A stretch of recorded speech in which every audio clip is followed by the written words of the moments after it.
ki nga xam ne mooy Serigne Saliou Gueye mi ngi si alors moom nag muy laaj qui sont ces DG voleurs pointés par Serigne Saliou Gueye maanaam ñañ ñooy DG yoo xam ni itam Serigne Saliou Gueye ñoom la daal di pointé par rapport ak wàllu wu nu mel alors parce que dafa daal di wax ni que ni avant il y a des directeurs généraux sous le gouvernement d'Ousmane Sonko qui sont en train de construire des maisons à valeur de 100 millions de nos francs qu'ils arrêtent de s'enrichir illicitement. Oui. Les corps de contrôle doivent sévir.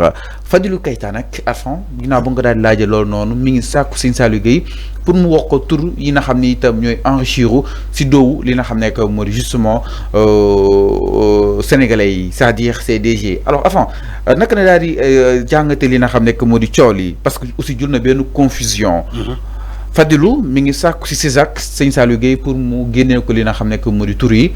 En tout cas, Serigne Saliou jàpp na ni y a des DG qui sont justement sur le dos des Sénégalais. Ban jàng si daal dafa nii. Oui, jàngat bu simple comme tout Sénégalais. Je suis d'accord avec Serigne Saliou Gueye. Si l'information est bonne, na jot tur yi. Na génne tur yi. Parce que c'est inadmissible. Dama ne benn DG. Donc da nga jàpp ni Fadilou Keita. Il a raison. Mais Fadilou tax mu tontu. Non, Fadilou Keita a raison. Na génne tur yi. Xam nga aussi boo ne am na ñuy ko tabax. te tant que joxewu seen tour 5 millions voilà tant que joxewu tour dafay da ngay ñi dañuy jàpp ni que manipulation ngay def te man je dirais pas que Serigne Saliou Gueye ak bo li ñu ko xamee ci publication je ne dirais pas que ni que dafay manipuler mais pour information bi mu gën a sénégalais mën ko accueillir bu baax na joxe tour yi. mais est-ce que joxe tour noonu la Arfan non si na joxe tour yi parce que ci les publications de l'ancien régime de Macky Sall parfois dañuy joxe tour yi dafa joxe ay tour fi. C'est l'équilibre de l'information. Voilà, c'est ça l'équilibre de l'information. Okay. Pour que l'information soit équilibrée, Serigne Saliou Gueye, il faut dire DG tel et DG tel et DG tel. Ñu ngi tabax ay kër yu jar 100 millions. Sénégalais yi dem gëstu bu jaree plainte ñu plainte leen comme Sonko l'a dit su ma gisee ku bokk ci man ku détourné bu fekkee détourné na 11h. midi ñu wàccee ko. Sonko waxoon na ko fi ba mu jël exemple ci moom Fadilou Keita mu ne Fadilou Keita bii nii bu détourné 11h midi ma wàccee ko maintenant si Serigne Saliou Gueye bu joxe information boobu ni que dafa am ay DG yi nekk ci gouvernement Sonko ñi nekk di tabax ay kër yi jar 100 millions il faut donner leur nom. mais est-ce que teelul. il faut les dénoncer est-ce que teelul. Fallo man j'ai toujours dit que le journal Yoor-Yoor c'est un journal crédible man moom laay lire. Je suis d'accord avec Serigne Saliou Gueye joxe na information bu mel nii mais bu mu bàyyi Sénégalais ci dëñ kumpa loolu mooy dëñ kumpa. dans le suspense. loolu mooy suspense loolu mooy dëñ kumpa les Sénégal même waa PASTEF sax d'accord nañu ñu joxe tuur yi. xanaa xamoo loolu waa PASTEF d'accord nañu pour Serigne Saliou Gueye jox leen tuur yi tuuru DG yooyu. na génnee tour DG yi Fadilou Keita fan la bokk du Pastef moo tax mu ne ko génnee ñu tour yi xam nga pour nga mën a traiter dossier il faut que nga xam kan ak kan ñoo laalee ci dossier boobu man je suis d'accord pour l'information mais nañu jox tour yi comme ça ñu dénoncer ko ci plateau bu jaree plainte collective ñu plainte DG yooyu ñu remplacer leen ba pare ñu delloo xaalis boobu. da nga jàpp ni boobu bi mu lâché si DG Ousmane Sonko yi concrètement mën na teyal xel li nga xam nekk moo di sénégalais ba ñuy war a mën a sikk sàkk exactement si DG yëpp amaa na ne am na ñoo am sax duñ si bokk. voilà mais mu neen si am ay sikk sàkk. d'où l'importance de citer des noms pour nga bañ a installer loolu psychose boobu ci bopp sénégalais ban DG lay wax ni ñi gis nga. ba mu joxee information ba léegi les sénégalais se posent ban DG. léegi tant que joxewul tuur yi loolu dafay créer njiixi jaaxaa yi même au sein de PASTEF ci le régime. mais këru 100 millions. 100 millions. un DG qu'on vient fraîchement de nommer ñi commencé di tabax ay kër yi jar 100 millions donc si l'information de Serigne Saliou Gueye est vraie kon ñoom tanewuñu l'ancien régime. tanewuñu la. oui non il faut qu'on se dise la vérité bu fekkee Serigne Saliou Gueye information ba mu joxee ci DG yooyu am na donc ñoom tanewuñu l'ancien régime. moo tax le piège là où se trouve le piège c'est de ne pas donner les noms de ne pas citer les noms de ces DG-là. Mota Fadilou Keita, il a compris le jeu. Mon Serigne Saliou Gueye, donne-nous des noms. Nous, on va régler ce problème-là. Il faut donner les noms. J'en suis sûr, s'il donne des noms, Serigne Saliou Gueye, il cite des noms de ces DG-là. Information bi tabbi ci nopp Ousmane Sonko ba ñu def investigation ba ñu gis ces maisons-là. Non, Fallou.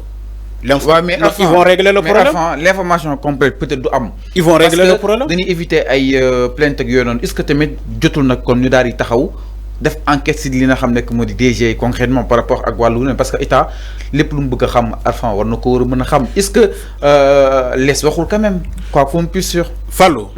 Tous les scandales qu'on a eu à citer dans ce pays, on a donné des noms. Même dans les rapports là.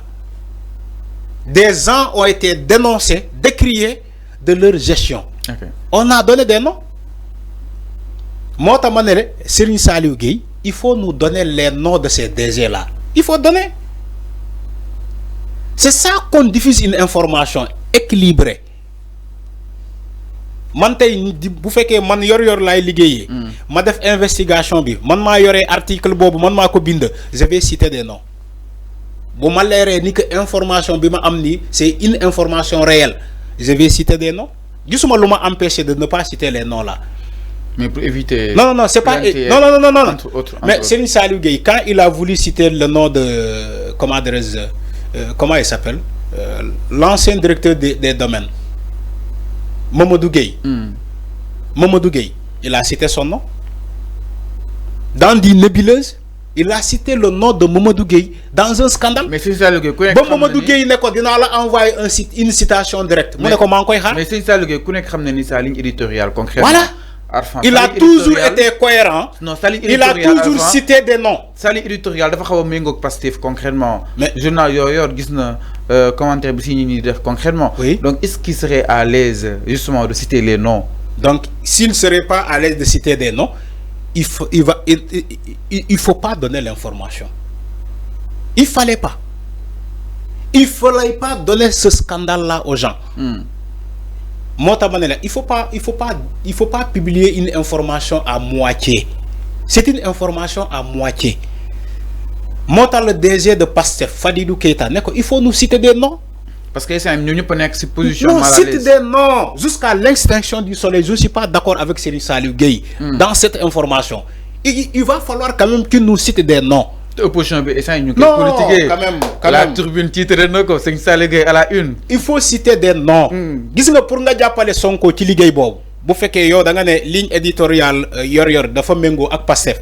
Maintenant pour faciliter le travail à Sonko qui est le chef du gouvernement, il faut citer des noms de ces DG là. Suba ñu waccé len bu féké information bi vrai la. Dina ko jappalé. Non, dinañ ko jappalé. On va renvoyer tous ces DG là ba paré ñu fay xaliss bi les 100 millions yi ñi tabaxé sen kër fa lañu ko jëlé fan lañu ko jëlé. Mais quand il diffuse une information à moitié, voilà, tu n'aides pas la justice. Au moins peut-être la justice va revenir largement sur ça pour faire que top à travers une enquête approfondie. Ah mais le justice lui enquête kuru jamour Arfan. Voilà, enquête jamour aussi enquête. Mais le journaliste qui avait le scoop, qui avait l'information, c'est lui qui devait publier l'information complète.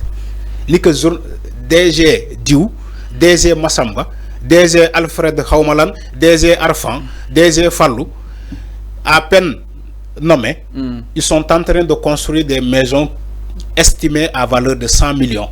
C'est comme ça qu'on donne une information tellement complète. Ça va servir comment des pistes. Des pistes aux enquêteurs.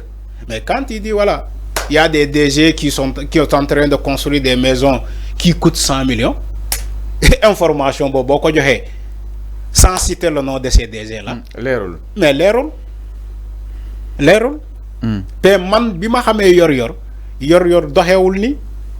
Allah mi lay doxé. Ni non par rapport ak li nga yor a cité beaucoup de noms ici.